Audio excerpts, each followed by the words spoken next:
Thousands of years ago, in a place called Jerusalem, a powerful king named Antiochus invaded the land. He tried to force the Jewish people who lived there to worship Greek gods that they didn't believe in. He did this by destroying their holy temple and all the sacred objects inside it, including the menorah.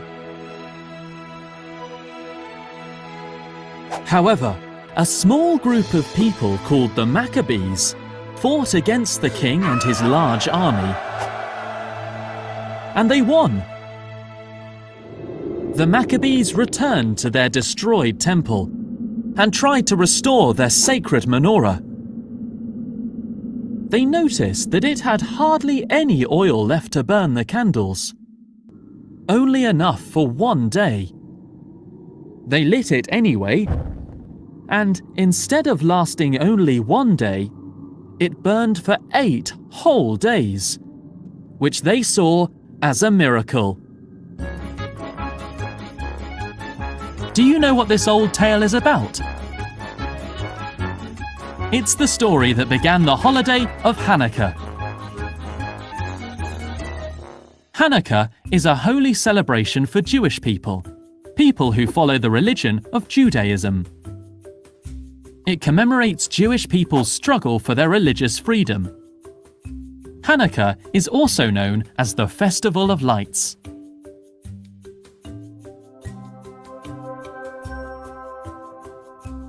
The celebration of Hanukkah usually occurs in late November or in December and lasts for 8 days, due to the miracle of the oil lasting 8 days. During Hanukkah, people light a HACHAANAKAH in their home.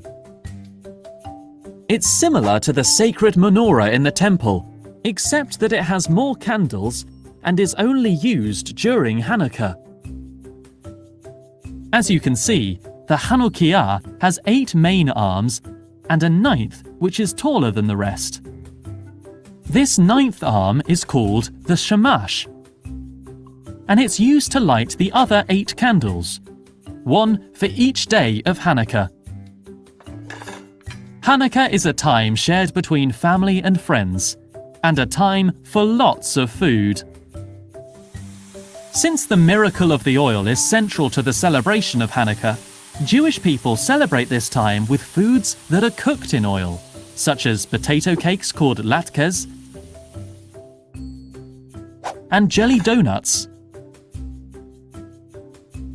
Just like many other celebrations around the world, one of the traditions of Hanukkah is the exchange of gifts. This exchanging of gifts is called mishloach manot, and it's a mitzvah. A mitzvah is a rule or commandment written in the Torah, the holy text of Jewish people, and it states what God wants them to do. One other popular tradition of this special Jewish time is a game called dreidel. It's played with a square spinning top which looks like this, and each side has a Hebrew letter. There are 2 types of dreidels depending on where you live. If you live inside Israel, which is the country where the miracle of the oil occurred, the Hebrew letters translate to "A great miracle happened here." If you live outside Israel, the letters translate to "A great miracle happened there." Everyone celebrates special days in their own way. Different people have different traditions that they enjoy during their festivals. During Hanukkah, you can say Chanukah Sameach, which means Happy Hanukkah.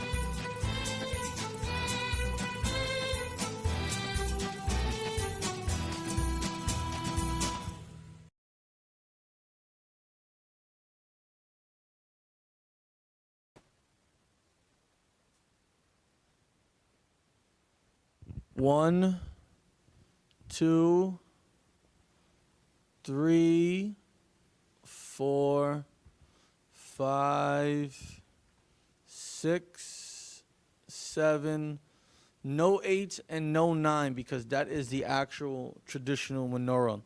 That menorah with the 9 candlesticks is not in the Bible. You will never find it in the Bible. You'll only hear or mention, or you only hear of it or being mentioned of it by the fake Jews, the Jewish people. You'll find it or maybe hear about it in the Talmud, which is also a fake and non-authoritative writings or gatherings or oral traditions of the real Israelites that is only pertaining to Jewish people.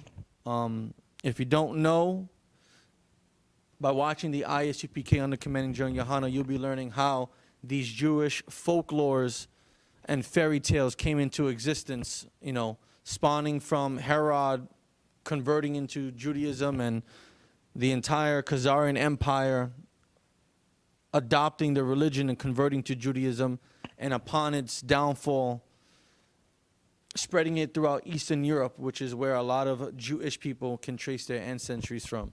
So, this is what the real menorah looks like. It has 7 candlesticks. It does not have 9. We do not eat potato cakes or before potato cheesecakes or jelly-filled donuts cooked in excess amounts of oil. We eat fried chicken and all types of good stuff because that's what Black and Hispanic and Native American culture consists of. Everything else that you just saw in this video was entirely garbage. It was created by Jewish people. The Talmud was created by Jewish people. The only thing that they may have gotten accurate was the wars and the stories of these wars that you read about, that you saw in the very beginning of this video. But before we get to the battles and stories that led up to HACHAANAKAH, I would like for you to get that scripture, the scripture in the Bible. If you type in the 7 candlesticks, no, it should be in the Old Testament.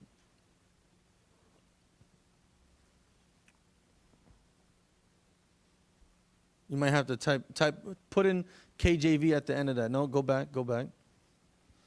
Just type in KJV. Scroll down. Go back up. You just passed it. Candlesticks in the Bible. Keep scrolling up. No, keep scrolling up. Right there. You just passed it. Scroll down. Let's see. You're going too fast, Doc. Slow down. Go back up. Start from the beginning. All right. Even the weight for the candlestick of gold. That's what weight for candlesticks. And that should burn out the miracle. Pure gold. And turn the voice. Candlesticks. Keep going down.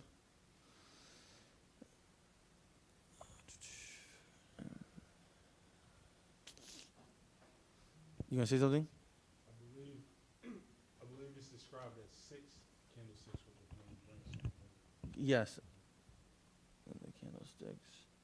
Let me see if I get it. As we're getting it, Shalom, Lord in Christ. I'm Priest Ashar Gapan of the Israelite School of Universal Practical Knowledge. Started out at 1 West, 125th Street, Harlem, New York, under commanding General Yohana. And here in this school, we teach the truth according to the Bible, not according to fairy tales, not according to the false beliefs of different races of people who've taken our identity and our culture. But we teach the truth to Blacks, Hispanics, and Native Americans throughout the entire earth, right? And today is the history class for ISUPK. Joining me today, I have Priest and Officer Aisha Ya'ala holding down the computer. I have a young man T in the building, and I have another brother that has joined us today. What's your name again, brother? Angeli, brother A, in the building. So what we're going to be doing is actually going over the stories that led up to what HACHAANAKAH is. We're not going to be talking about the myth of the candlestick burning for 8 days.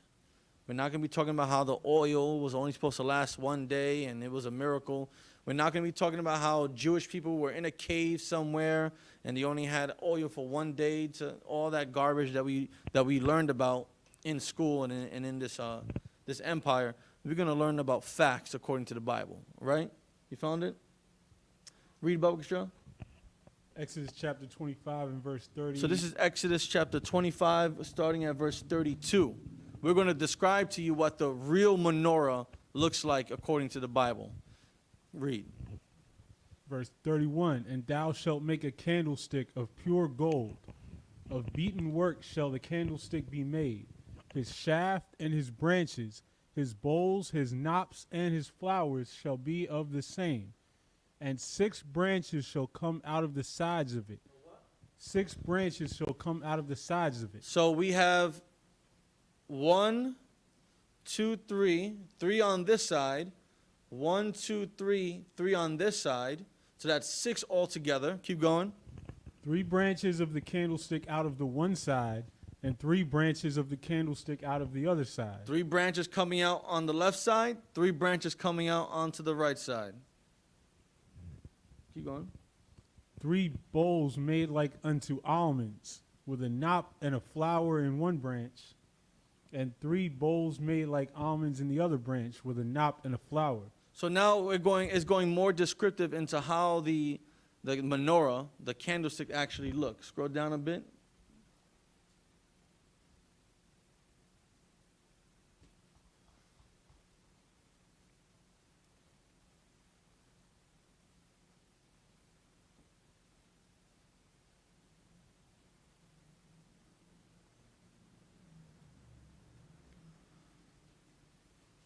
Read verse 37.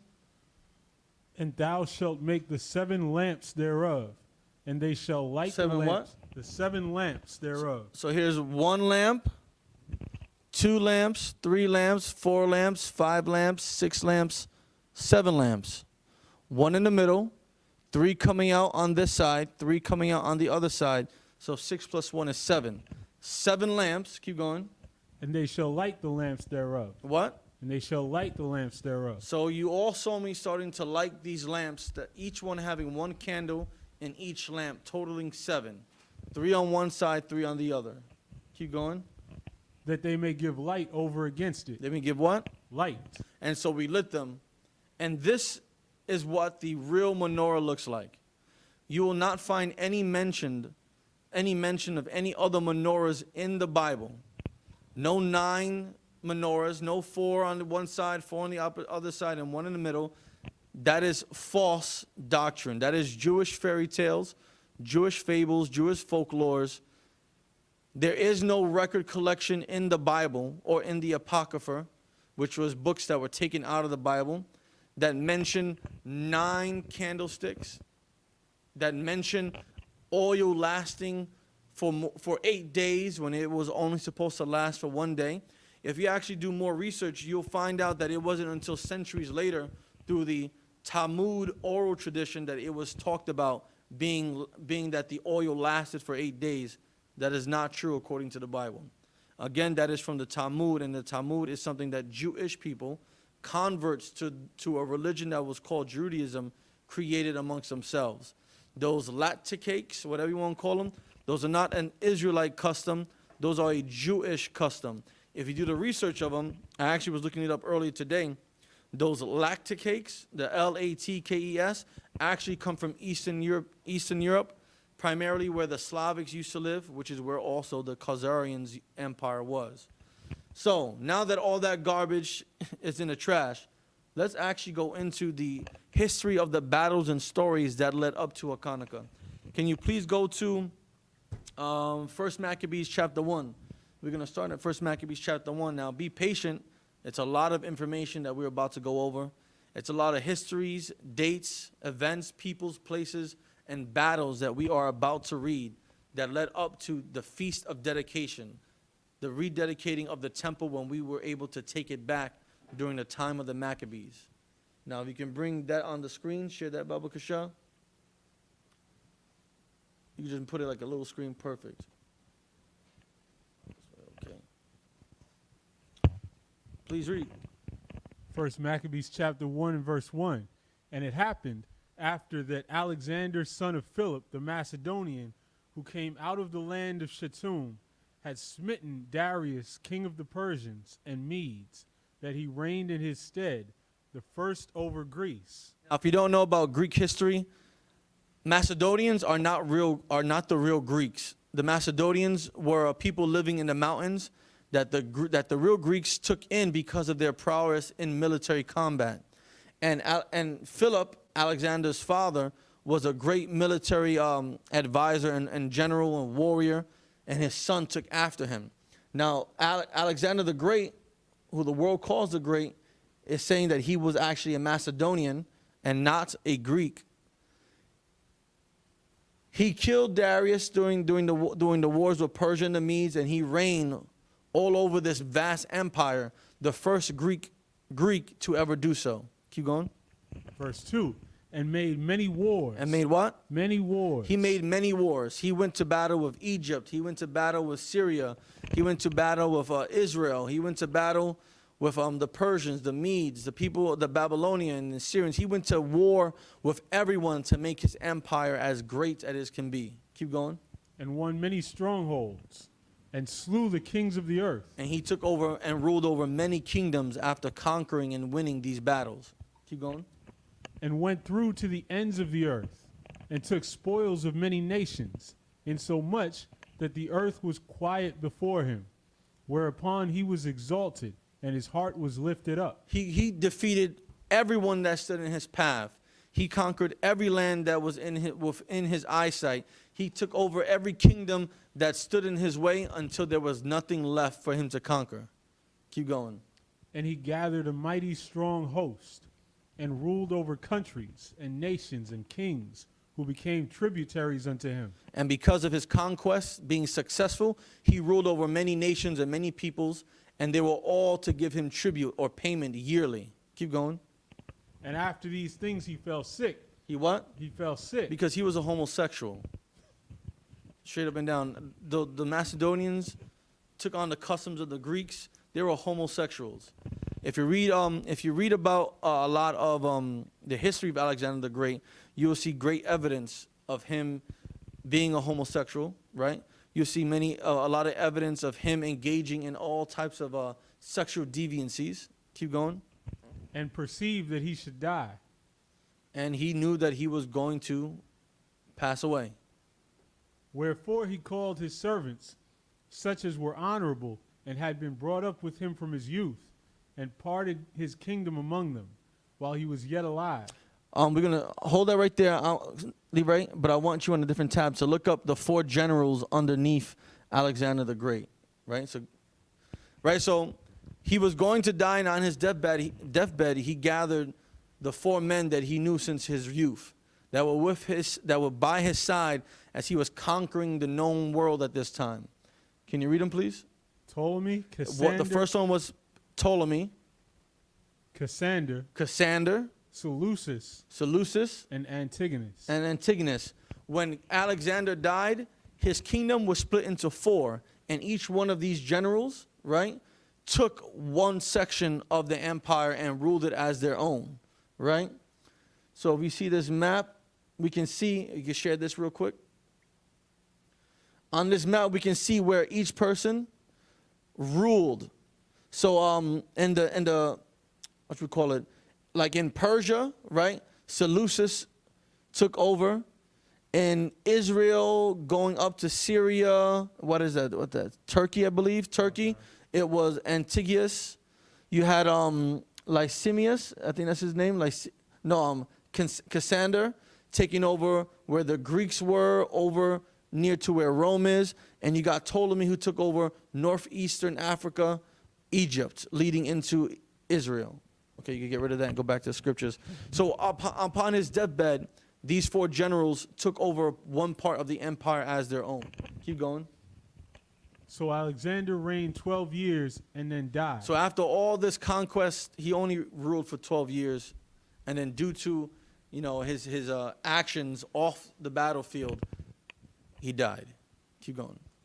And his servants bear rule, everyone in his place. So these four generals, his servants, ruled, and each one having their own section of Alexander's kingdom, and ruled. Keep going.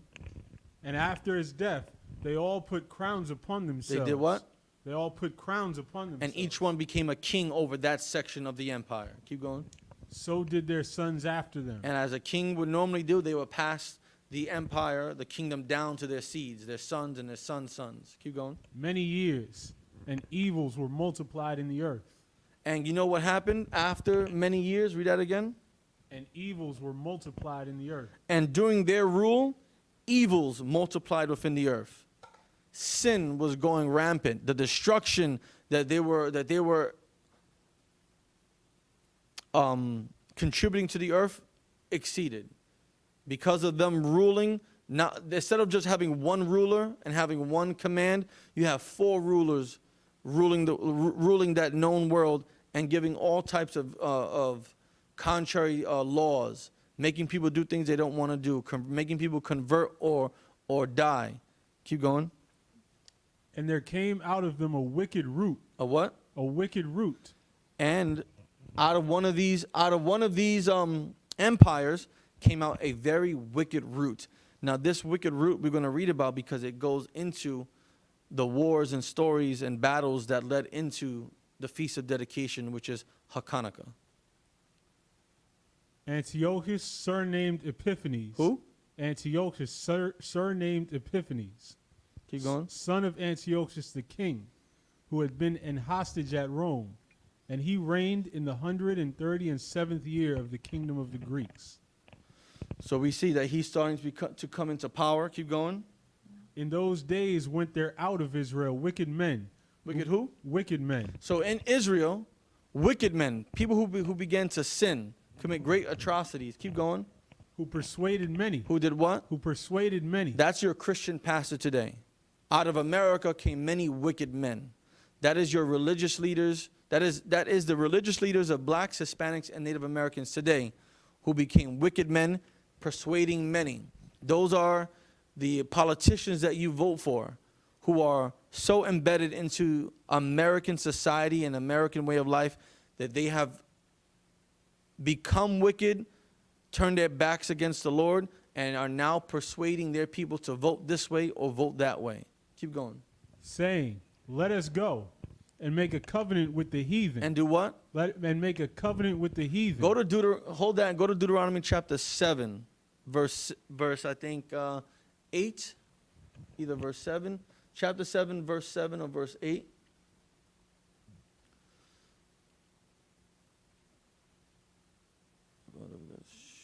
All right, sorry, scroll back up. Keep going, scroll up. Keep going. We start at verse 2. This is Deuteronomy chapter 7, verse 2. And when the Lord thy God shall deliver them before thee. And now this is talking about when Moses and the Israelites were going into the wilderness and the heathens were on the land. This is what we were supposed to do. Keep going. Thou shalt smite them and utterly destroy them. We were supposed to do what? Smite them and utterly destroy them. So to these heathens, we were to destroy them, to smite them, to wipe them off the face of the earth. Keep going.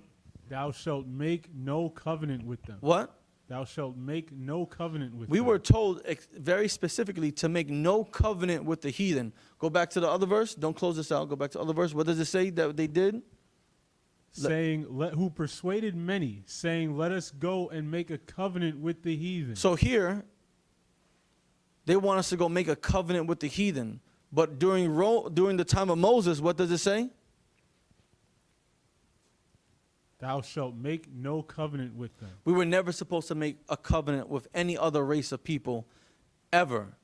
Because the word of God doesn't change at all. Keep reading the Maccabees. That are round about us. Now these wicked men, because they saw the destruction of their people, just like any person of wealth in America who's black and Hispanic, they don't want to suffer with their people. They want to try to find some way where they can find some crumb that can make them prosper. That's kind of like a house slave and a field slave. The house slave has all these extra benefits because they're in the house with the master. They get to eat better food. They get to wear better clothes compared to the field slave where they don't get the best food, where they have to wear worn out and tattered clothing, where they have to do the most strenuous and rigorous work. Keep going. For since we departed from them, we have had much sorrow. Now this also goes back to the time of Moses. Because when Moses had went up into the mountaintop, the people wanted to go back into Egypt because they were hungry, they were cold, they were starving. You know, they had no shelter. They didn't have 3 meals a day. You know, they wanted to worship the golden calf. They wanted to go back and join Egypt because they were more comfortable living as a slave than living as a free man. And here, they want to do the same thing as well. Alexander the Great came through Israel and devastated Israel. And they're thinking about these wicked men are making the people remember how difficult it is to be on our own, to rule ourselves, and how much more easier and how much more reliable it is to be a slave to someone else. Keep going. So this device pleased them well. And you know what? This plan was a very good plan to these wicked men. And this plan, when they said this plan to the people started to think, you know, maybe this might be a good idea to be slaves again. Because being on our own is very difficult. Keep going. Then certain of the people were so forward herein that they went to the king, who gave them license to do after the ordinances of the heathen. So then some people just took it a step further. Let's just go to the king, right? Let's go to this heathen king, this Greek king, and let's get him to give us permission to do things that they do. Keep going. Whereupon they built a place of exercise at Jerusalem. So they wanted to be like the Greeks who had the Olympics. They built a place of exercise. Keep going. According to the customs of the heathen. According to who? The customs of the heathen. So a place of exercise, a gymnasium, those are things that belong to the Greeks. And now we wanted to adopt those same customs to ourselves. Keep going. That's a lot, 'cause just to take it a step, like it was broken down on Thursday, their places of exercise were very, very LGBT places of activity. They were not like, you know, they were just harmlessly working out. Right. Keep going. Verse 15, and made themselves uncircumcised. Made them what? Uncircumcised. Now there's a custom according to according to our traditions and our customs in the Bible. On the 8th day, all males that are born are to be circumcised. And the point is that is to bond them through pain to the Lord. Right? Keep going. And forsook the holy covenant. And what? Forsook the holy covenant. And the holy covenant was for us to obey God, to adhere to his commandments, his statutes, and his laws forever. Because that is the whole duty of man, to fear the Lord and to obey him. Keep going. And joined themselves to the heathen, and were sold to do mischief. And because of these wicked men who were leading us to join the heathen, we were sold to commit sin. By making us uncircumcised, we were sold to do mischief. By making us make covenants with the heathens, we were sold to do mischief. By making us take on the traditions of the heathens, we were sold to do sin. Keep going. Verse 16, now when the kingdom was established before Antiochus, he thought to reign over Egypt, that he might have dominion of 2 realms. Now he wanted to rule more than just his one kingdom. He was thinking about taking over Egypt. Keep going. Wherefore he entered into Egypt with a great multitude, with chariots and elephants and horsemen and a great navy, and made war against Ptolemy, king of Egypt. But Ptolemy was afraid of him and fled, and many were wounded to death. So Ptolemy didn't want no smoke with him. Ptolemy did not want to have any conflict with him, and he ran. And Antiochus was able to conquer Egypt, that second kingdom. Keep going. Thus they got the strong cities in the land of Egypt, and he took the spoils thereof. And after that Antiochus had smitten Egypt, and after he conquered Egypt and took the spoils, right? Keep going. He returned again in the 143rd year, and went up against Israel and Jerusalem with a great multitude. So after conquering Egypt, he went back to Israel, right? Go back up. He went back to Israel, not just to visit, not just to go on a vacation, not just to see how his conquered people were doing. He went up against them. When someone is going up against you, they're going to make war with you. So he went to go back to war with Jerusalem with a great army. Because he left to Egypt with the navy, with a fleet, with horsemen, with warriors.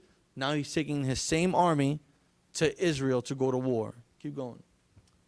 And entered proudly into the sanctuary, and took away the golden altar, and the candlestick of light. And the what? And the candlestick of light. This right here is the candlestick of light. It is the menorah. It has 7 lanterns on it, not 9. So if you look at the picture of this thumbnail, you will see the Romans coming and taking away the sanctuaries, the golden altars, the vessels, and you'll see the candle of light image carved into that stone, into that marble. It has 7 candlesticks because that is what the menorah is. Keep going. And all the vessels thereof, and the table of the showbread, and the powering vessels, and the vials, and the censers of gold, and the veil, and the crowns, and the golden ornaments that were before the temple, all which he pulled off. He took also the silver and the gold and the precious vessels. Also he took the hidden treasures which he found. And when he had taken all away, he went into his own land. And he took everything. He took everything that was inside the sanctuary, everything that was gathered and given to the Lord, he took away and brought it back to his own land. Keep going.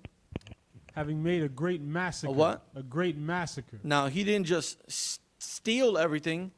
He put many people to death. It said a great massacre. Keep going. And spoken very proudly. And he was proud of his actions. He rejoiced in his warriors and himself putting to death the people of Jerusalem, our ancestors. Keep going. Therefore there was great mourning in Israel. Why wouldn't there be? Sons were hanged. Daughters were hanged. Mothers and grandmothers were sexually assaulted. Fathers and grandfathers were probably beheaded and put into an early grave.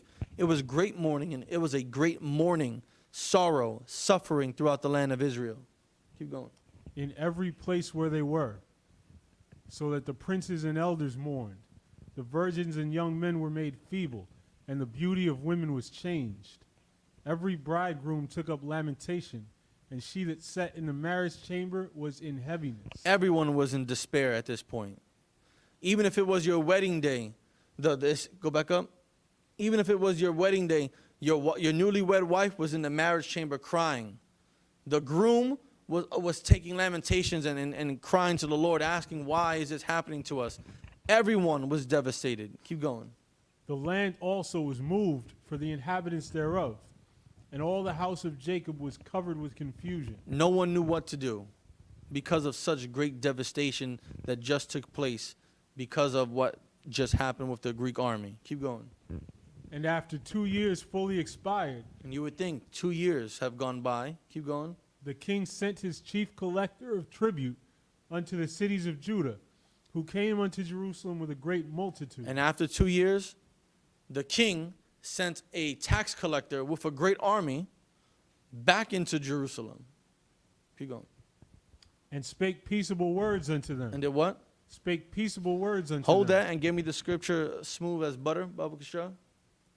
So this tax collector was sent by the king, who 2 years earlier came and stole everything out of Israel and from the sanctuary and had a great massacre of the people. Now, 2 years later, the king sent a tax collector. Now, a tax collector doesn't do anything but collect taxes. So after 2 years of massacre and of stealing whatever Israel had, someone is coming in to collect more. And he's not coming by himself. He's coming with an army. Just like the king came 2 years ago with an army as well. Read this in Psalms 55 and 21. The words of his mouth were smoother than butter. His what? The words of his mouth were smoother than butter. Go back to the other scripture. What did he do? He spake peaceable words unto them. He did what? Spake peaceable words unto The them. words that came out of his mouth were smooth like butter. And he spoke peaceable to the people. Keep reading this. But all was deceit. But what? All was deceit. Go back to the other scripture in Psalms 55 and 21. But war was in his heart. But what? But war was in his It heart. says war was in his heart. Go back to the other scripture. After he spoke peaceable unto him, what was it? But all was deceit. War was in his heart. He spoke very nicely and calmly and, probably smiling at everyone and grabbing people's hands, like how the Pope does when he's walking down the street. Right. But war was in his heart. He was filled with deceit. Although he said a lot of nice things, his mind was nothing but deceit within his mind. He said whatever he needed to say to trick you and to think that that he came in peace, that nothing wrong would happen. Keep going.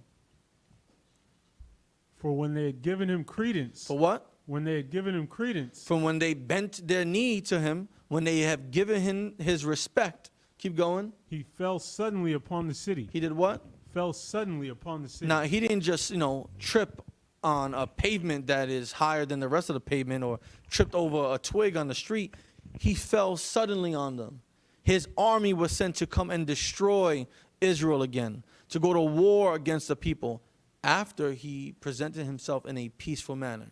Keep going. And smote it very sore, and destroyed much people of Israel. He destroyed much people of Israel and destroyed the city again. Keep going.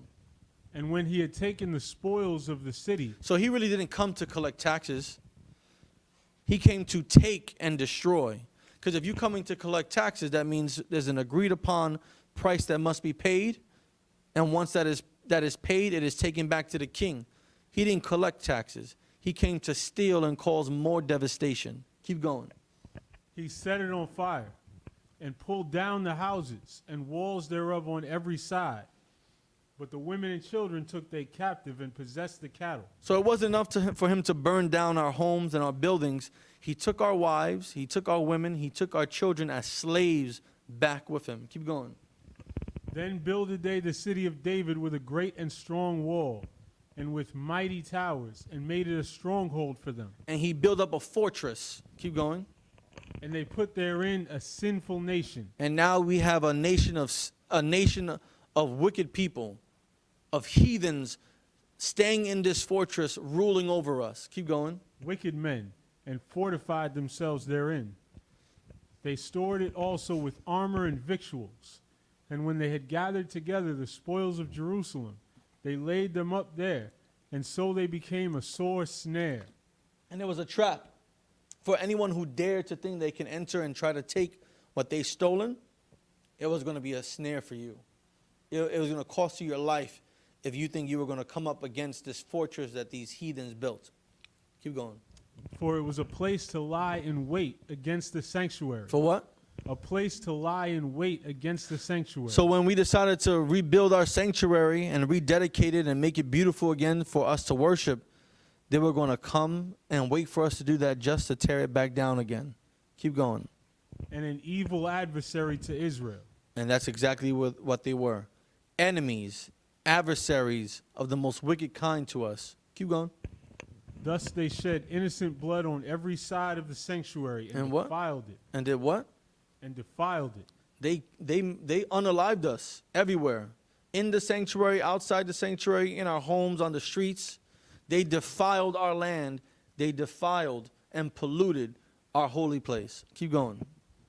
Insomuch that the inhabitants of Jerusalem fled because of them, whereupon the city was made an habitation of strangers, and became strange to those that were born in her, and her own children left her. It became so bad that we started to flee our own city, our own town, our own land.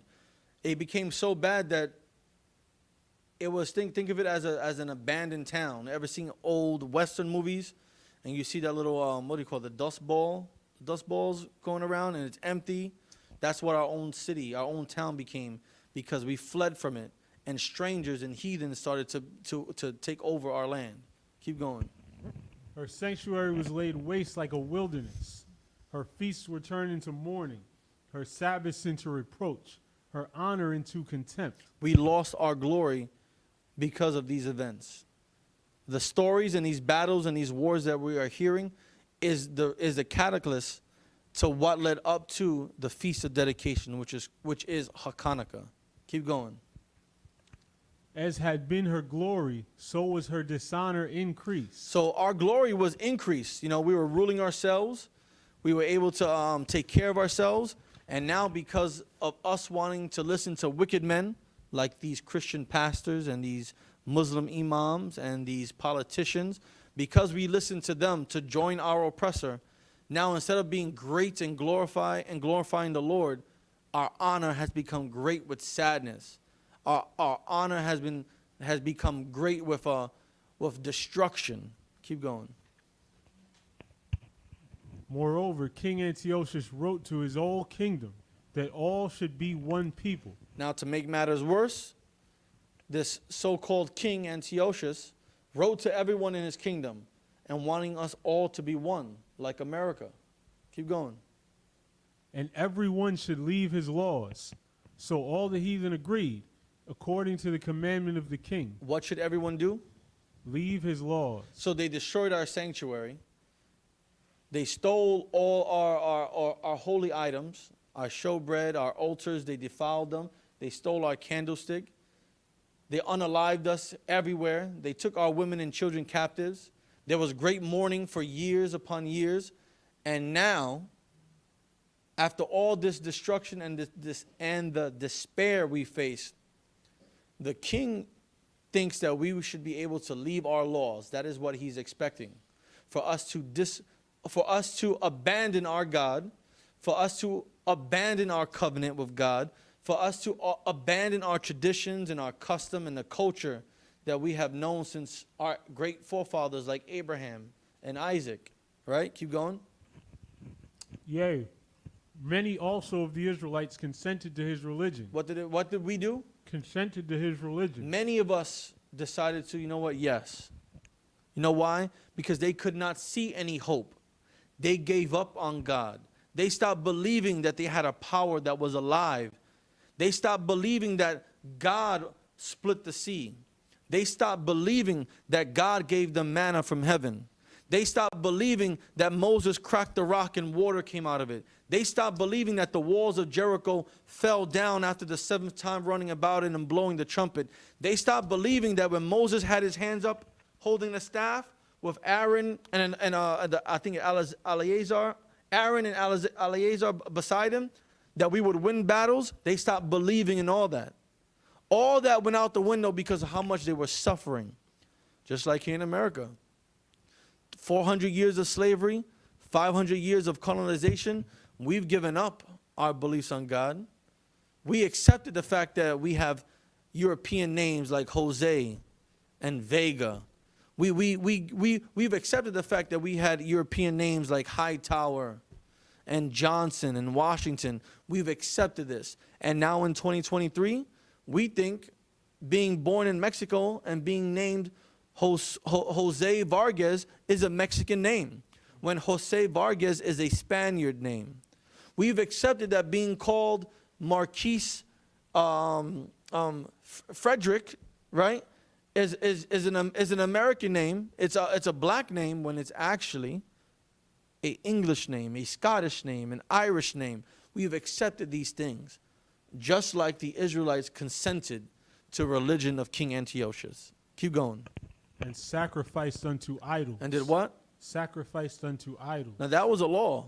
If I'm not mistaken, one of the 10 commandments, to worship God and only God alone.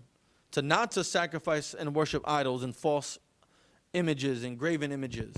And here we are, sacrificing unto idols. Keep going. And profaned the Sabbath. For the king had sent letters by messengers unto Jerusalem and the cities of Judah, that they should follow the strange laws of the land. Now we're being told, abandon your God and your beliefs and start obeying the king and following the laws of this new religion. Keep going. And forbid burnt offerings and sacrifice and drink offerings in the temple, and that they should profane the Sabbaths and festival days, and pollute the sanctuary and holy people, set up altars and groves and chapels of idols, and sacrifice swine's flesh and unclean beasts, that they should also leave their children uncircumcised, and make their souls abominable with all manner of uncleanness and profanation. So we were just forced to commit all types of horrendous sins, not circumcising our children, sacrificing pig and eating pig, one of the worst things that we can do, right? Keep going. To the end they might forget the law. So what was the goal?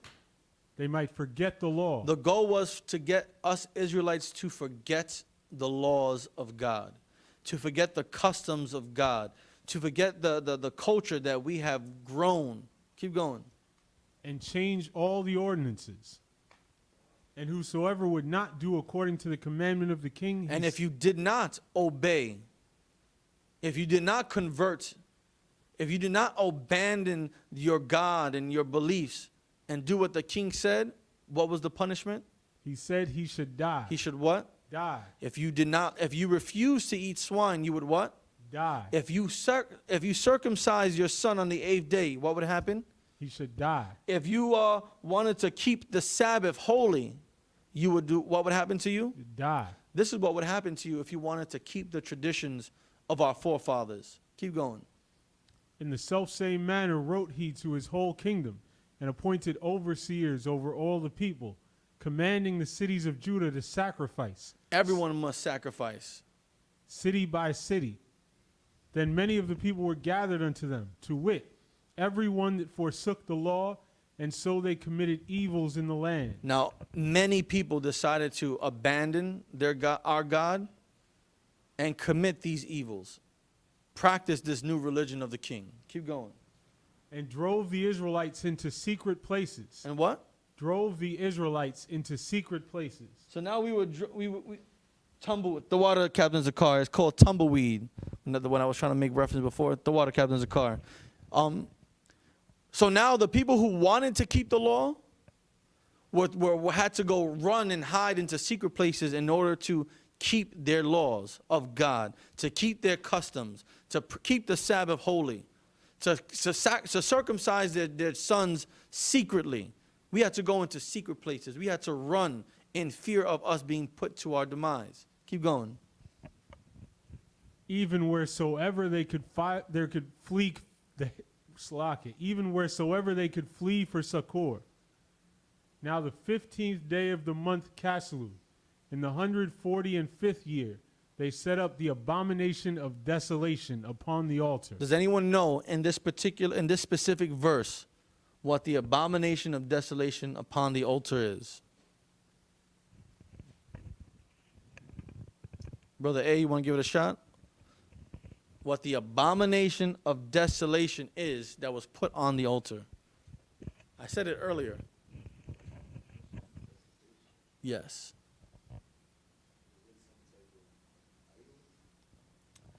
They were doing this for an idol. What do you do on an altar? If you committed a sin and you wanted to be forgiven, what would you bring to the altar or to the priest?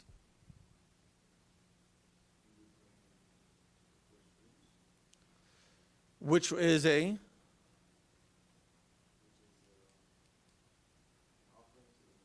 offering. Also, it could be called yes, also it can be called Brother T, you want to help him out? If I'm bringing you an offering, a burnt offering, I'm also bringing a sacrifice. So they would sacrifice on the altar. So if you committed a sin and you couldn't give a whole ram, you couldn't give a sheep, maybe you might be able to afford to bring a turtle dove, or, to the priest, so that way they can use that as your burnt offering, as your sacrificial offering. So what were they sacrificing that was called the abomination of desolation? Brother T? Yes.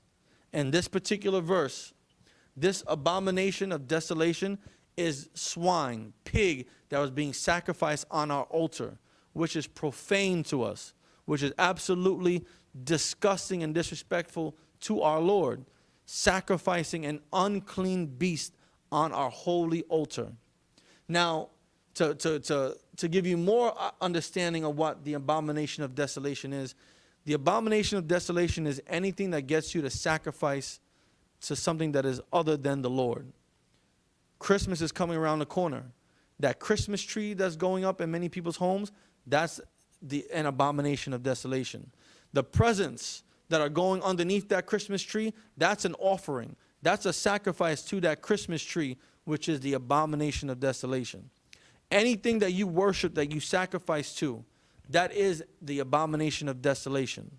But for here, at this particular on this precept and this time, The abomination of desolation was sacrificing swine on our altar. Keep going. And builded idol altars throughout the cities of Judah on every side, and burnt incense at the doors of their houses and in the streets. So we began to worship all different types of gods, began sacrificing and giving burnt offerings to all these fake gods except our own. Keep going. And when they had rent in pieces the books of the law What which they do? found, rent in pieces. What does that mean? Rent in pieces. What is that?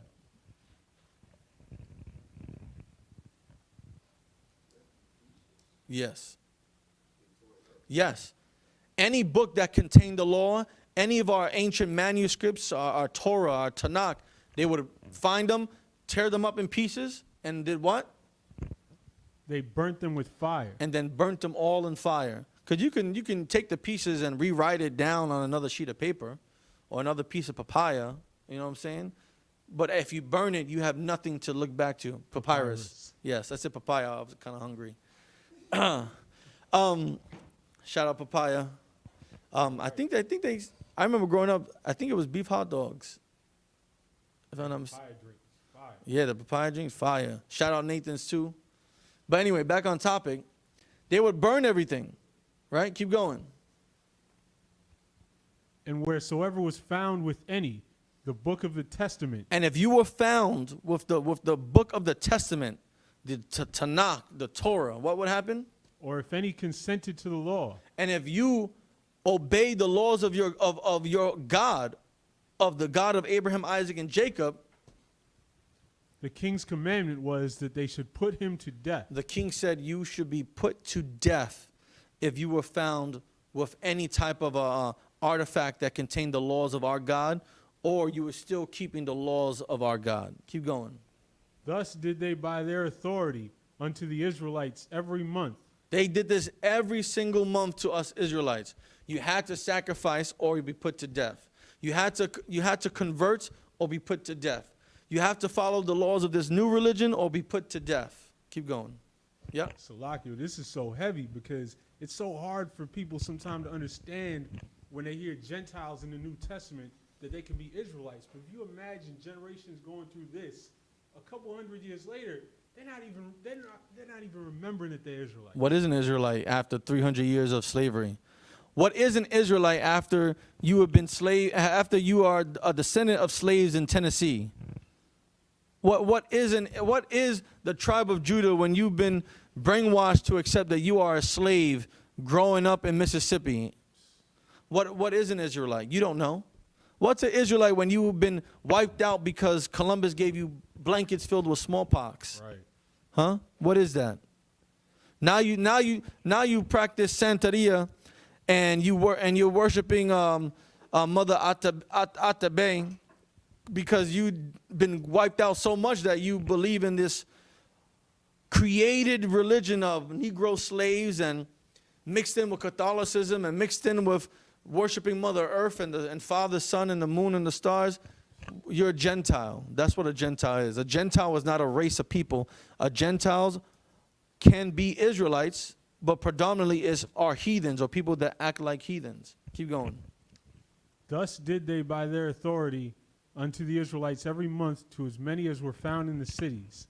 Now the 25th day of the month they did sacrifice upon the idol altar, which was upon the altar of God, at which time, according to the commandment, they put to death certain women that had caused their children to be circumcised. Now here, women who were still having their children circumcised, they were put to death.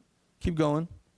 And they hanged the infants. They did what? They hanged the infants. That's kind of like bashing the children against the rocks. Right.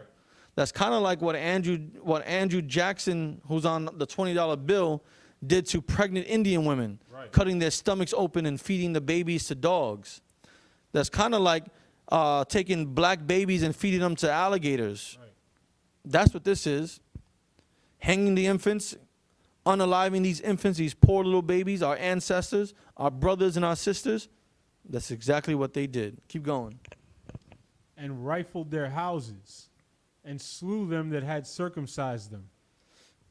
Howbeit, many in Israel were fully resolved and confirmed in themselves not to eat any unclean thing. And thank the Lord Right. for being so merciful and inspiring the will of some of our forefathers and foremothers to do anything at all costs to keep the laws of God.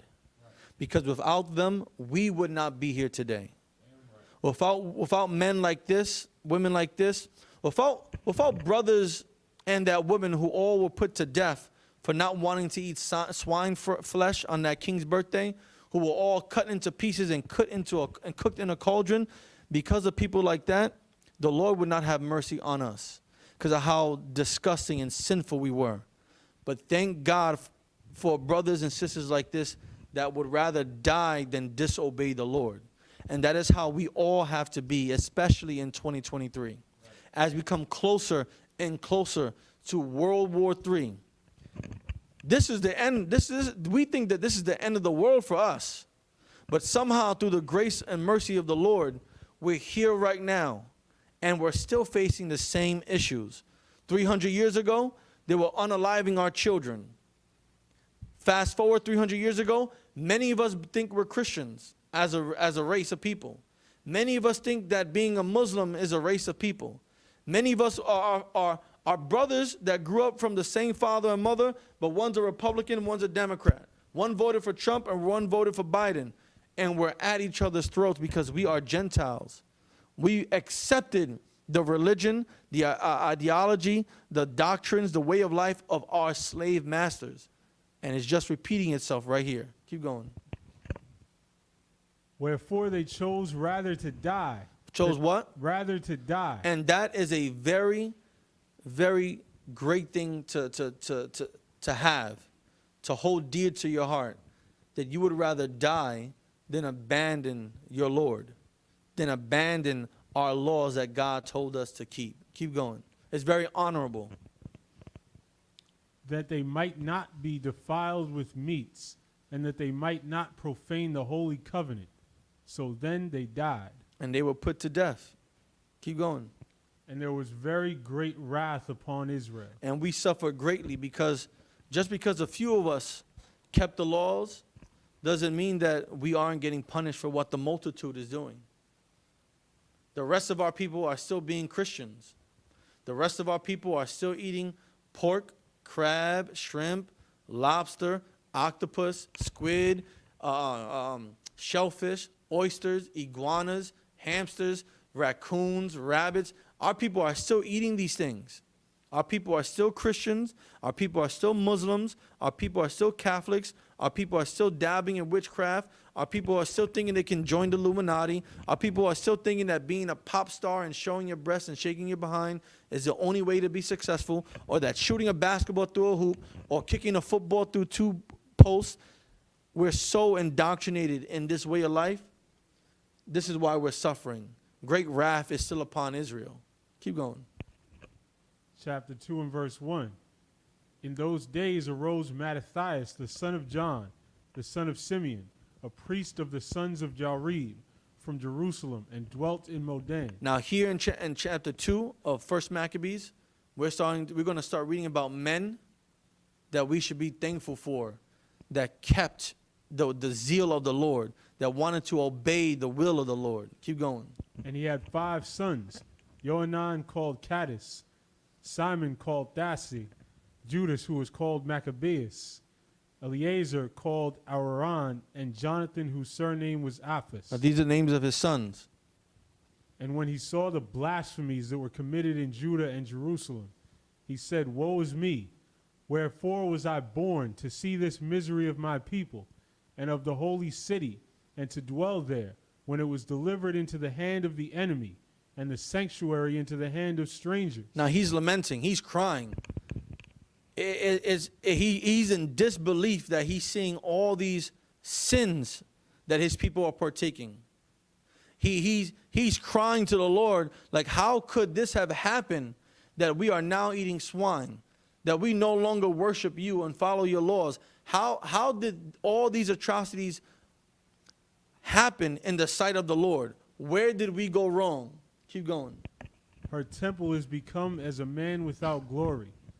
Her glorious vessels are carried away into captivity. Her infants are slain in the streets, her young men with the sword of the enemy. What nation hath not had a part in her kingdom, and gotten her of her spoils? Now he's asking questions that he already knows the answers to. But he's just in such disbelief that he can't believe what he's witnessing. He can't believe the things that he's heard. He can't believe that this is the state that his people are in such a low state with no honor, with no glory, with no sanctuary to make sacrifices to, with no priest teaching the law, where no children are being circumcised and keeping that honor that was made to the Lord. We rather willfully be Romans, be Greeks, be French and Italians and Americans. He's seeing all these blasphemies taking place. Keep going. All her ornaments are taken away. Of a free woman she has become a bondslave.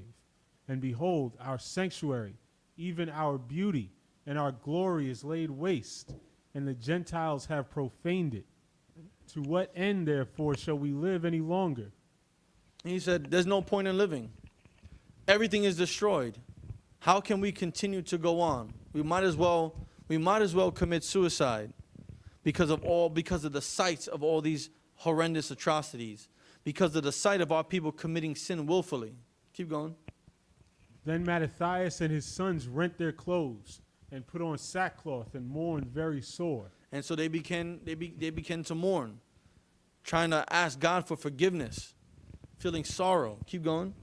In the meanwhile, the king's officers, such as compelled the people to revolt, came into the city Modan to make them sacrifice. Now here comes the king's officers who made the people give up their belief in the Lord, give up their laws, and make them sacrifice. Here he comes into the city. Keep going. And when many of Israel came unto them, Mattathias also and his sons came together. Then answered the king's officers and said to Mattathias on this wise. And this is what the officer said to Mattathias. Thou art a ruler. And he says, you are ruler. Keep going. And an honorable and great man in this city. And you, people know. People know who you are, Mattathias. You are a great man. You have great influence in this land. People listen to what you have to say. People follow you. Keep going. And strengthened with sons and brethren. And you have a great family. You have what? 5 sons. You have uncles and nephews. Everyone that follows you. You have a great family behind you.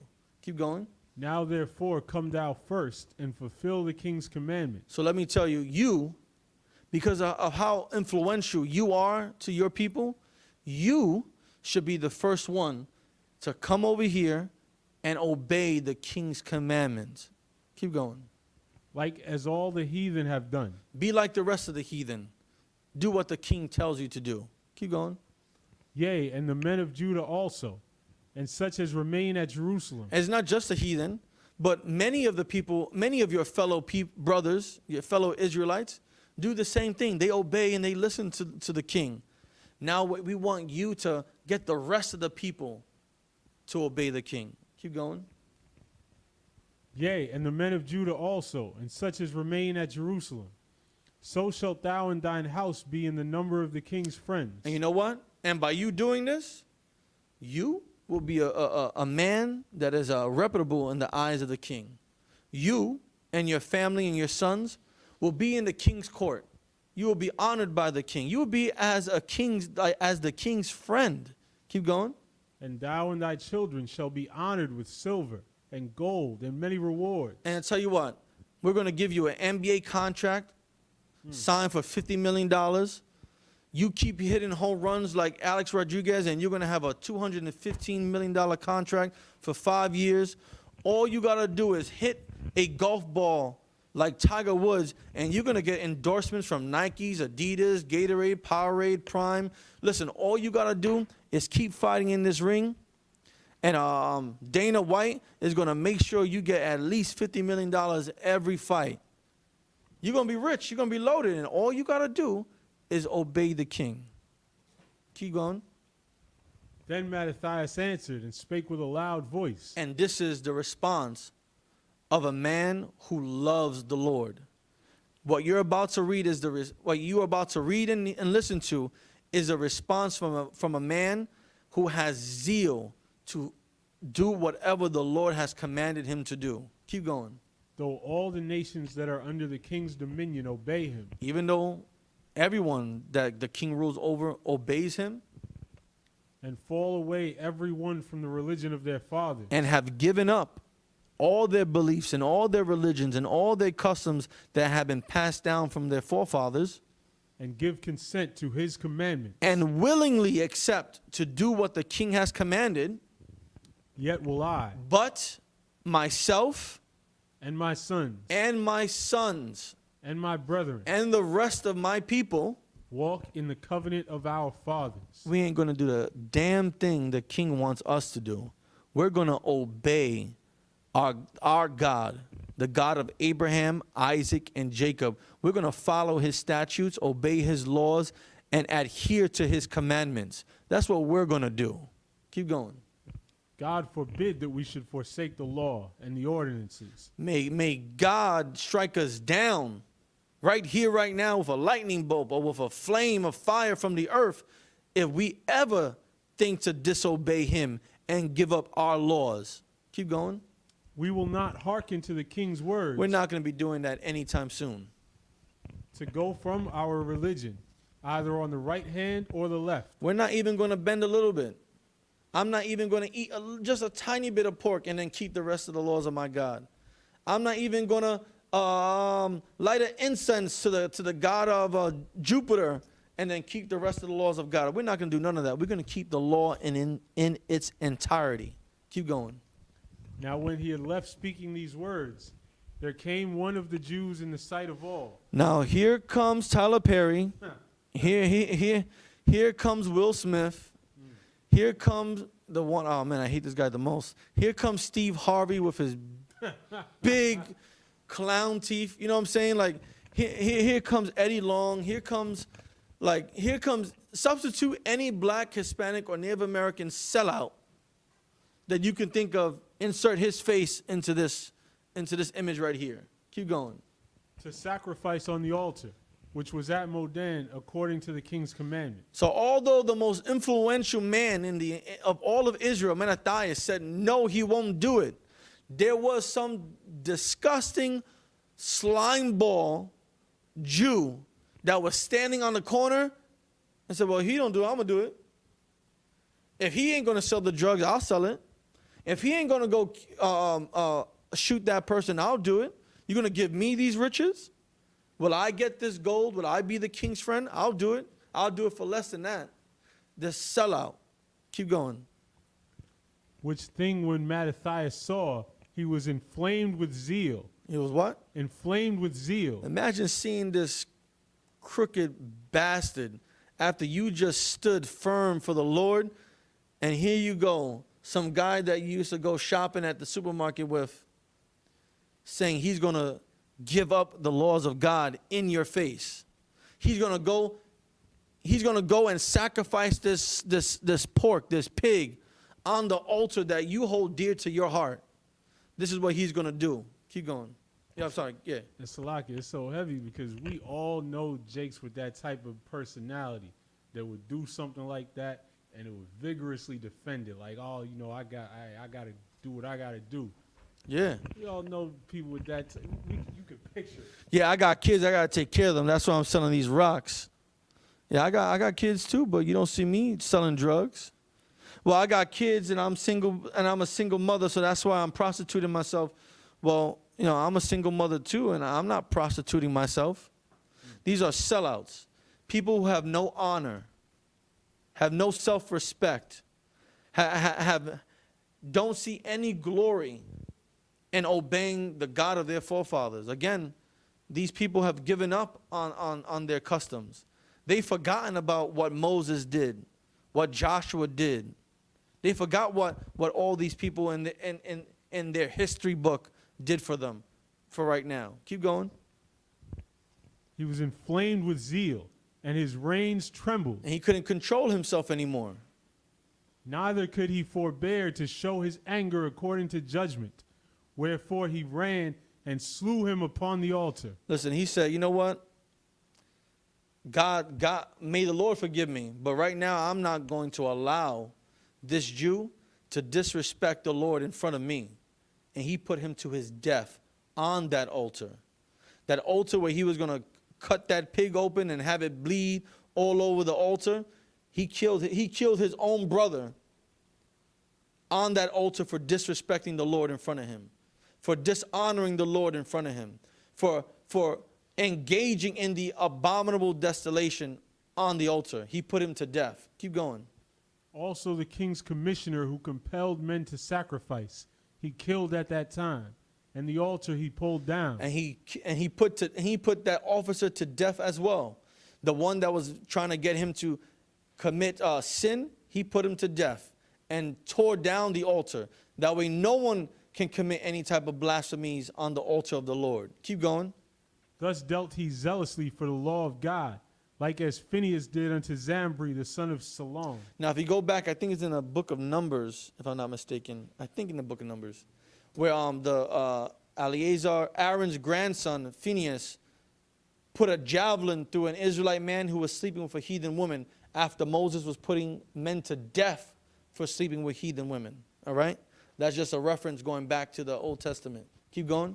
And Mattathias cried throughout the city with a loud voice, saying, whosoever is zealous of the law and maintaineth the covenant, let him follow me. So he basically put out a cry and said, if you want to follow the Lord, then you're going to follow me.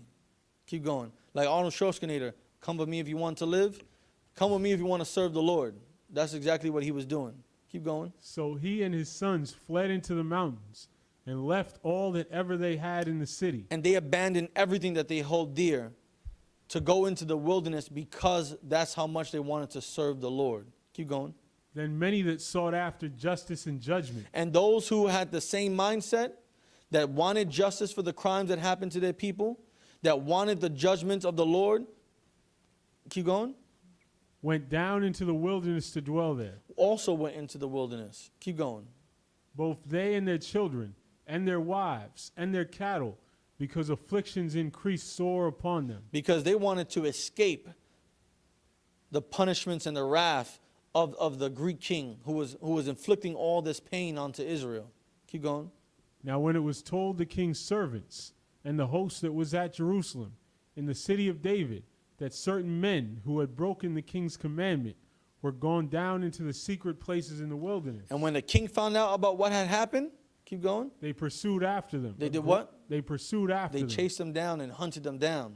Keep going. A great number, and having overtaken them, they camped against them and made war against them on the Sabbath day. So Mattathias and his sons and the people that followed him went into the mountains, and then the other group of people who wanted justice and judgment fled into a different direction.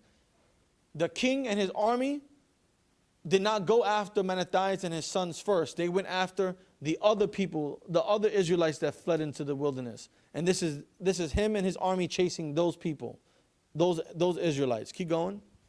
And they said unto them, let that which you have done hitherto suffice. Come forth and do according to the commandment of the king, and you shall live. And now it's the Sabbath day. And these people are being told, listen, it's okay about what had happened back in town. It's okay about what happened back in the city. Let's forget all about it. All you got to do is come out from where you're at, come back to the city, and just do what the king tells you to do. And everything will be Gucci. Everything will be fine. There'll be nothing for you to worry about. Remember, his words are smooth as butter. He came to speak peaceably, but in his heart was deceit. Keep going. But they said, we will not come forth. And they told him, no, we're not going to come out. Neither will we do the king's commandment to profane the Sabbath day. And we're not going to obey the king and disobey our God on our holy day. Keep going. So then they gave them the battle with all speed. And so they went to war. They rode up all on them. Keep going. Howbeit, they answered them not. And they did what? They answered them not. And you know what those Israelites did? They decided, since it was the Sabbath, we're not going to do nothing. I see you riding in with horses and axes and spears and arrows and javelins and war hammers and what you call it, chariots pulled by horses We see all this coming, but we're not going to answer you. We're not going to pick up arms and fight you on the Sabbath day. Keep going. Neither cast they a stone at them. We're not even going to cast stones like those little Palestinians are doing to those Israelis. We're not going to throw rocks at you. Keep going. Nor stop the places where they lay hid. And we did nothing. They decided to do nothing against this onslaught, this impending onslaught. Keep going. But said, let us die in our innocence. What did they say? Let us die all in our innocence. We're just unalive us on this holy day as we give thanks to the Lord and keep the Lord's commandments. We are innocent of any sin that you may have wanted us to do in the eyes of the Lord, and we're ready to die. Keep going. Heaven and earth shall testify for us. Because the angels will witness what we did here today and how we did not commit sin to the Lord. Keep going. That you put us to death wrongfully. And that we were put to death unrighteously, wrongfully, without a cause. Keep going. So they rose up against them in battle on the Sabbath, and they slew them with their wives and children and their cattle, to the number of 1,000 people. So because they didn't want to fight for their God, because they did not want to fight for their laws and their customs and their people, on the Sabbath day, they were all put to death. Now, I don't know about you, but priests work on the Sabbath. Priests would forgive people, will help the Lord, will help the people be forgiven by the Lord for their sins on the Sabbath. The priests always worked on the Sabbath. Why couldn't you stand up and fight for your God on the Sabbath? Keep going. Now when Mattathias and his friends understood hereof, they mourned for them right sore. Now when Mattathias found out about what happened, that on the Sabbath day, these Israelites did not even fight back against their oppressors, they were sad. They mourned for them. Keep going. And one of them said to another, if we all do as our brethren have done, and fight not for our lives and laws against the heathen. Do what? And fight? And fight not for our lives and laws against the heathen. If we don't do what? And fight not for our lives and laws against the heathen. If we don't fight for our laws, for our lives against this heathen, if we don't fight to teach blacks, Hispanics, and Native Americans that they are the real Israelites according to the Bible, against Christianity, against Islam, against the American government, against the powers of this world, keep going. They will now quickly root us out of the earth. There will be no more Israelites on the face of this earth. If it wasn't for men learning that there were Israelites according to the Bible and teaching other people, we would not be here in this room. We would no longer be on this earth. But we have to fight for our laws. We have to fight for our lives. We have to fight for our God, whether it's the Sabbath or it's not the Sabbath. As priests, we're going to work every single day. Whether that work is growing food to feed our people, or whether that work is healing the sick, whether that work is going to war every Saturday on these street corners, we're going to fight for our lives and we're going to fight for our laws. Keep going. At that time, therefore, they decreed, saying, whosoever shall come to make battle with us on the Sabbath day. And whoever wants smoke, whoever wants to go to war, we're going to go to war. Whoever wants to set it off, set it off. It doesn't matter if it's on the high holy day. We're going to go to war. Keep going.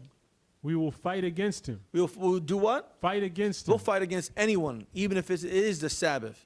Whatever enemy it is, whether it's another Israelite that's coming up against the real priest of the Lord, we're going to fight you. We're going to fight you and we're going to win. Because we're not going to stand down just because it's the Sabbath. We're going to fight for our laws and we're going to fight for our lives. Keep going. Neither will we die all as our brethren that were murdered in the secret places. And ain't no way we're going to be put to death like a bunch of suckers. We're not going to just stand here willy-nilly, complacent with being put to death. We're going to fight to the very last breath of air leaves our body. Keep going. Then came there unto him a company of Assyrians. And you know what happened? A group of other Israelites called the Assyrians came to Mattathias. Keep going. Who were mighty men of Israel. Who are what? Mighty men of Israel. Warriors. People with great resources and influence came to Mattathias. Keep going. even all such as were voluntarily devoted unto the law. They were what? Voluntarily devoted unto the law. They weren't forced to keep the law. No one was putting a sword to their back. They willfully wanted to keep God's laws. They devoted themselves to keeping the laws of God. Keep going. Also, all they that fled for persecution joined themselves unto them, And anyone that fled persecution from the king went to join Mattathias. Keep going. and were a stay unto them. So they joined their forces and smote sinful men in their anger. And you know what they did? Whenever they would go, whatever Israelites were living in sin, they put them to death. Keep going. And wicked men in their wrath. They put those wicked men that committed sin willfully against the Lord, put to death. Keep going. But the rest fled to the heathen for succor. And those that weren't put to death, they fled to the heathen for safety. They fled to the Greek king to be saved from Mattathias and the zealots of the Lord. Keep going. Then Mattathias and his friends went round about and pulled down the altars. And Mattathias and his band of warriors started destroying all these fake altars to these false gods. Keep going. And what children soever they found within the coast of Israel uncircumcised. And any children that was any Israelite child that was not circumcised, they circumcised them. They made them keep the customs of the God. Keep going. Those they circumcised valiantly. And they did it with pride. They did it with honor, because that is what we are supposed to have. We are supposed to have pride in these laws. We're supposed to have honor in obeying God's laws. We're supposed to feel some type of valiant. We're supposed to be valiant in keeping this code alive and passing it down. Keep going. They pursued also after the proud men, and the work prospered in their hand. And as they pursued and hunted down these proud men who did not want to obey, they just kept growing in notability and fame. Keep going. So they recovered the law out of the hand of the Gentiles. And it came to a point where they were able to get the holy book away from the heathens. Keep going. And out of the hand of kings. Neither suffered they the sinner to triumph. And now that they got their holy book, the floodgates were open now. They got the laws of God in their possession, and they were going to do everything that book said for them to do. Keep going. Now when the time drew near that Mattathias should die, he said unto his sons, Now hath pride and rebuke gotten strength, and the time of destruction, and the wrath of indignation. Now Mattathias is getting old. Now therefore, my sons, be ye zealous for the law, and give your lives for the covenant of your fathers. Be what? Because this is very important. Be ye zealous for the law, and give your lives for the covenant of your fathers. He wanted his sons. He wanted us today to be zealous for the Lord, to give our lives for our laws. Keep going. Call to remembrance what acts our fathers did in their time. So shall ye receive great honor and an everlasting name. And here in 2023, we have to remember what brothers like Mattathias and his sons did. We have to remember what Joshua did. We have to remember what Isaac did, and what Joseph did, and what Daniel did. We have to remember what Obadiah did, what Isaiah did. We have to remember all these things our forefathers did. That way it can give us courage to do great things as well, to stand firm in our beliefs on the Lord. Keep going. Was not Abraham found faithful in temptation, and it was imputed unto him for righteousness? Joseph, in the time of his distress, kept the commandment and was made Lord of Egypt. Phinehas, our father, in being zealous and fervent, obtained the covenant of an everlasting priesthood. Jesus, for fulfilling the word, was made a judge in Israel. Caleb, for bearing witness before the congregation, received the heritage of the land. David, for being merciful, possessed the throne of an everlasting kingdom. Elias, for being zealous and fervent for the law, was taken up into heaven. Ananias, Azarias, and Mishael, by believing, were saved out of the flame. Daniel, for his innocence, he was delivered from the mouth of lions. And he's recalling all these great men, these notable men that we have learned about as we grew up, that was passed down from generation to generation, and how they never gave up their faith in the Lord, how they never stopped obeying the Lord. Keep going. And thus consider ye throughout all ages that none that put their trust in him shall be overcome. Fear not then the words of a sinful man, for his glory shall be dung and worms. Today he shall be lifted up, and tomorrow he shall not be found, because he is returned into his dust, and his thought is come to nothing. Wherefore you, my sons, be valiant, and show yourselves men in the behalf of the law, for by it shall you obtain glory. And this is what we all should do. Stay right there, go back up. This is what we all should do. We should be valiant. We should show ourselves on behalf of the law. That way we can obtain glory. Not just glory for ourselves, but glory for our nation. Our nation used to be glorious. King Saul, King David, King Solomon, before he started to commit sin, we used to be glorious in the sight of the Lord. And that is the glory that we need to regain. Glory in the sight of the Lord. And we can't do that if we're giving up our customs. We can't do that if we're going to remain Christians. We can't do that if we're going to be Democrats and Republicans. We can't do that if we want to, be a kung fu expert and be a Shaolin monk. We can't do that if we want to be movie stars and compromise our integrity on screen. We can't do that if we're going to shake our behinds like Cardi B and Sexy Red. We can't do those type of things.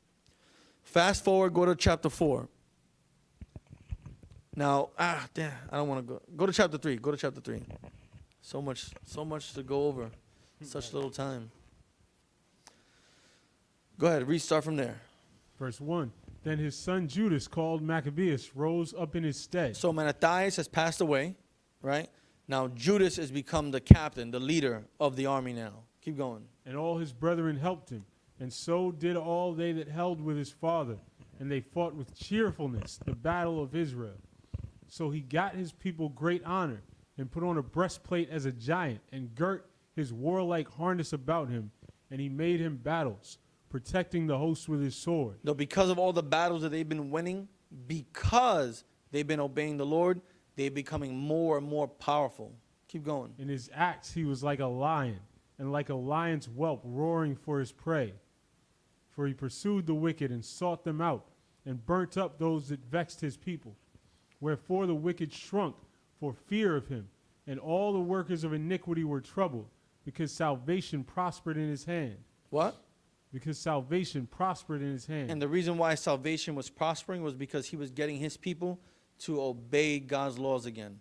And he was getting rid of his people that wanted to commit sin and live like the heathens. Keep going. He grieved also many kings, and made Jacob glad with his acts, and his memorial is blessed forever.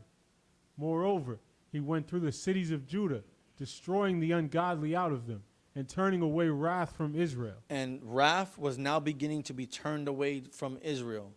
God, the Lord, was now putting his eye and favor back in Israel. And the proof was the accomplishments that they have been able to achieve. Keep going. So that he was renowned unto the utmost part of the earth, and he received unto him such as were ready to perish. And because of the fame that he was able to obtain, because of all the battles he was able to win, because of how zealous he was in obeying the laws of God, other Israelites were being drawn to him because they saw hope in him. They saw a way back to salvation in him because he was doing the will of the Lord. Keep going. Then Apollonius gathered the Gentiles together, and a great host out of Samaria to fight against Israel.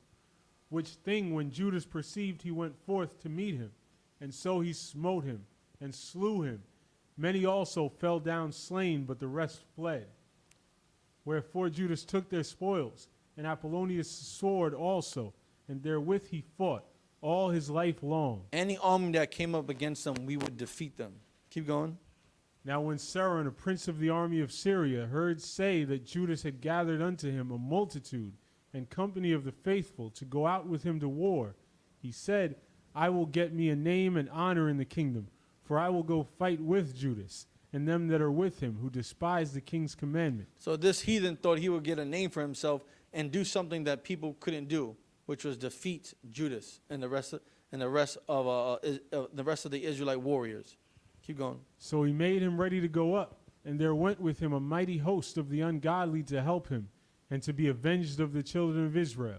And when he came near to the going up of Betharon, Judas went forth to meet him with a small company. Now, this heathen came with a large army, and Judas came with a very small amount of people.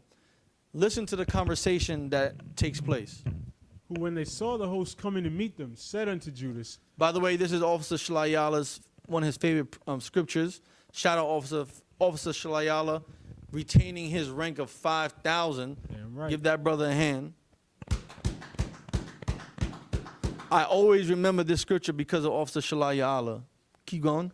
Who, when they saw the host coming to meet them, said unto Judas, How shall we be able, being so few, to fight against so great a multitude, and so strong, seeing we are ready to faint with fasting all this day? This warrior says to Judas, how are we going to go up against America?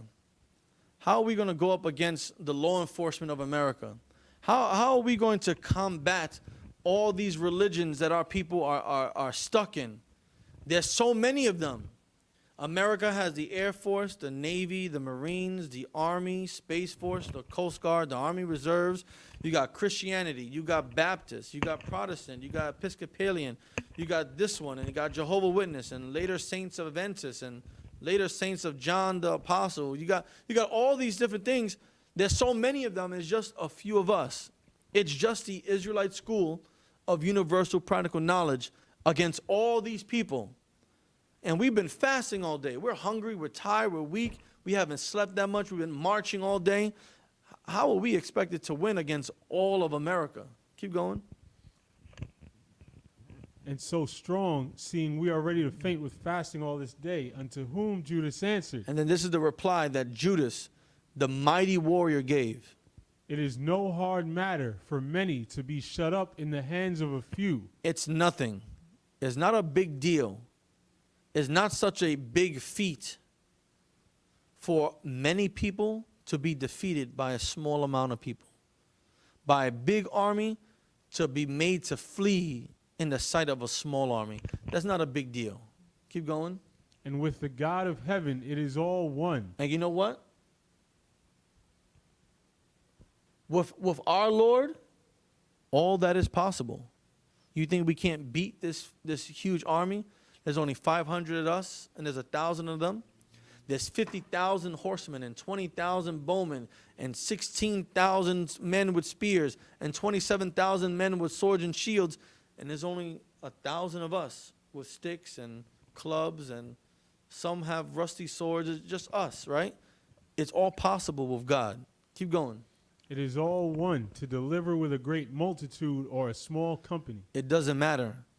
Because whether we have a great army or a small army, as long as we obey God, He's with us, and we will accomplish and defeat everyone. Keep going. For the victory of battle standeth not in the multitude of an host, but strength cometh from heaven. Listen, victory is not about numbers. It's not about how much you can bench press. It's not about how much karate and kung fu and army training you have. Victory comes from who the Lord is with. Victory comes from who the Lord wants to win.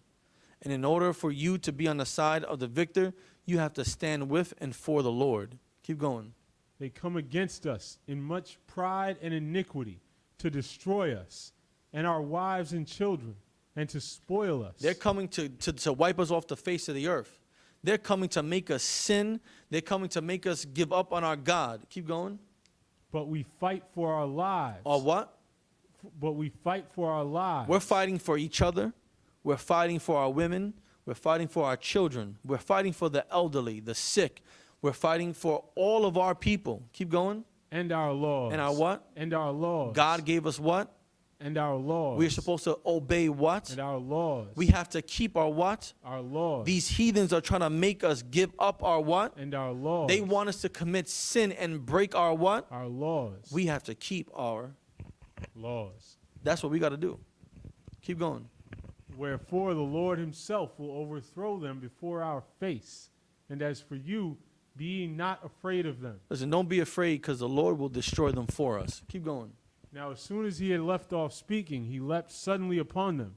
And so Saron and his host was overthrown before him. And as soon as Judas said the last word, they just started running towards the heathen army. And you know what Saron did? He started to run away. Keep going. And they pursued them from the going down of Betharon unto the plain, where were slain about 800 men of them. Now this small army started chasing down this great army, and they put to death 800 in the pursuit. Keep going. And the residue fled into the land of the Philistines. And the rest of this great army that had 50,000 horsemen and 25,000 bowmen and 16,000 men with spears and 25,000 men with hammers, they all started fleeing into the land of the Philistines, running away from Judas and the army of Israel. Keep going. Then began the fear of Judas and his brethren. Then began the fear of Judas and his brethren. Everyone started to fear Judas. Let's go to chapter 4 so we can get to the Feast of Dedication. We got 5 minutes left.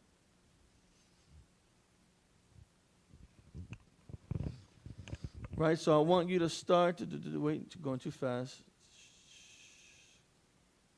Start in verse. No, go to verse 30. So more battles are happening here. Start at verse 30. More battles have been happening, and we're winning each battle. People are coming up against us, and they're losing.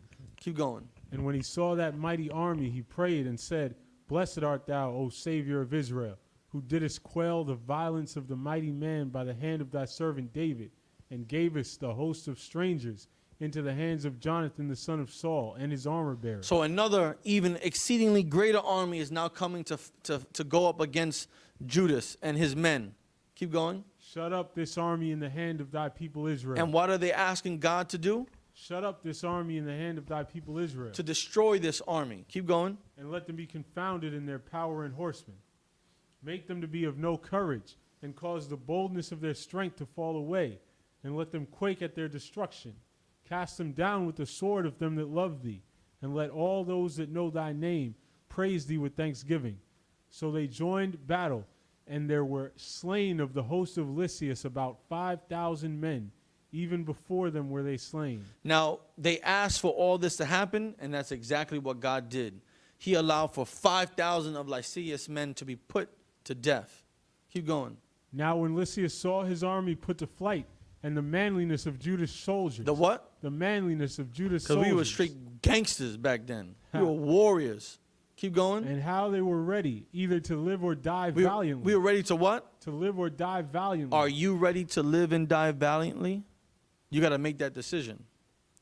We've all committed sin being Gentiles in the world. Now you're learning about who you really are, an Israelite. We're reading about our ancestors who did not want to give up on the laws of God, whose people were giving up on the laws of God. You have to decide, are you going to continue giving up on the laws of your God? Or are you going to live or die valiantly like our forefathers did? It's 2023. Our people right out this door are strung out on heroin, popping pills, twerking, unaliving each other in the subways, right? Filling up the shelters because they're have mental health concerns. Are you going to live and die valiantly, or are you going to stay inside of America and be put to death? Keep going. He went into Antiochia and gathered together a company of strangers, and having made his army greater than it was, he purposed to come again into Judea. He wanted to come and fight against Judas again. Keep going. Then said Judas and his brethren, Behold, our enemies are discomfited. Let us go up to cleanse and dedicate the sanctuary. And Judas said, listen, we got our enemy on the run. They're no match for us. Let us go and fix our sanctuary, our temple. Keep going. Upon this, all the hosts assembled themselves together and went up into Mount Zion. And when they saw the sanctuary desolate, and the altar profaned, and the gates burnt up, and shrubs growing in the courts, as in a forest, or in one of the mountains, yea, and the priest's chambers pulled down. So they go into Mount Zion, they see the sanctuary, and they see the condition that it's in, the poor condition that it's in. Keep going. They rent their clothes and made great lamentation and cast ashes upon their heads. This is what they did. They were asking God for forgiveness, for guidance on what should be done. Keep going. And fell down flat to the ground upon their faces, and blew an alarm with the trumpets, and cried towards heaven. Then Judas appointed certain men to fight against those that were in the fortress. Remember that fortress in the city of David that was built? Judas picked certain men to go fight them and conquer that fortress to get back what was stolen from us. Keep going. In the meantime, until he had cleansed the sanctuary. While he was having the sanctuary cleansed. Keep going. So he chose priests of blameless conversation. Now, he chose priests. He picked men that throughout conversations of knowing each other, people can say he's blameless. I can't think of a sin that he committed. I only know him to be an honorable man and a man who keeps the laws of God. He picked those men to do what? Such as had pleasure in the law, who cleansed the sanctuary. And they cleansed the sanctuary. They cleaned it up. They sanctified it again. They made it shine again. Keep going. And bear out the defiled stones into an unclean place. And when, as they consulted what to do with the altar of burnt offerings, which was profaned, they thought it best to pull it down, lest it should be a reproach to them, because the heathen had defiled it. Wherefore they pulled it down, and laid up the stones in the mountain of the temple in a convenient place, until there should come a prophet to show them what should be done with them. Then they took whole stones according to the law, and built a new altar according to the former, and made up the sanctuary, and the things that were within the temple, and hallowed the courts. They made also new holy vessels, and into the temple they brought the candlestick, and the altar of burnt offerings, and of incense, and the table. And upon the altar they burnt incense, and the lamps that were upon the candlestick they lighted, that they might give light in the temple. Furthermore, they set the loaves upon the table, and spread out the veils, and finished all the works which they had begun to make. Now on the 25th day of the 9th month, which is called the month Caslu, in the 148th year, they rose up betimes in the morning, and offered sacrifice according to the law upon the new altar of burnt offerings. Now we're reading about what they've done to rededicate the temple, of all the things that they were able to do. Keep going. Which they had made. Look at what time and what day the heathen had profaned it, even in that it was dedicated with songs and cisterns and harps and cymbals. Then all the people fell upon their faces, worshiping and praising the God of heaven, who had given them good success. And so they kept the dedication of the altar 8 days. They did what? They kept the dedication of the altar 8 days, and offered burnt offerings with gladness, and sacrificed the sacrifice of deliverance and praise. So here we just read how they retook the temple, the sanctuary, how they rededicated the temple and the sanctuary, how they put everything back to where it was, how they lit the candlesticks. It didn't say nine candlesticks. As we went over earlier in the previous scriptures, it was always 7. 6 on the side, 1 in the middle. 3 on the right side, 3 on the left side, 1 in the middle. This is the menorah. This is what was lit during the dedication of the temple. Keep going. They decked also the forefront of the temple with crowns of gold and with shields, and the gates and the chambers they renewed and hanged doors upon them. Thus was there very great gladness among the people, for that the reproach of the heathen was put away.